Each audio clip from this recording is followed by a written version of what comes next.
6 ঘন্টায় 63,440 টাকা তেল খরচ করে আসলাম। অনেকদিন ঘাটে থাকার পর ভয়েজের উদ্দেশ্যে বঙ্গোপসাগর পাড়ি দিলাম। তো 12 জুলাইতে যেহেতু আমরা জাহাজটা সিলিং করছি, সেহেতু একদিন পার হয়েছে। 13 জুলাই সাগর পুরোপুরি কিন্তু মাতাল হয়ে আছে। তো অনুমানিক এখন 2:10-15 হয়তো বাজে। আমার ডিউটি শেষ করে আমি রেস্ট টাইম উপভোগ করতেছি। তো মূলত ফুয়েল কনজাকশনের বেসিক একটা ধারণা দেওয়ার জন্য আমার এই ভিডিওটা শুট করা। তো জানলে অবাক হবেন যে আমি যে 6 ঘন্টা ডিউটি করে আসছি, এই 6 ঘন্টাতে মাত্র 2টা ইঞ্জিন চলছে, তাও কিন্তু 610 লিটার ফুয়েল খরচ হয়ে গেছে।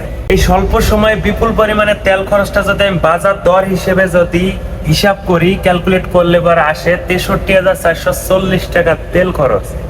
তো আরেকটি ইন্টারেস্টিং বিষয় আছে যে এই যে 610 লিটার ফুয়েল খরচ হয়েছে, এই কনজাকশনটা কিন্তু শুধু টলিং ক্লোজ অবস্থায়। আর কম্প্রেসারও হয়তো 4টা কম্প্রেসার হয়তো আমাদের কন্টিনিউ 6 ঘন্টায় আমাদের চলমান ছিল।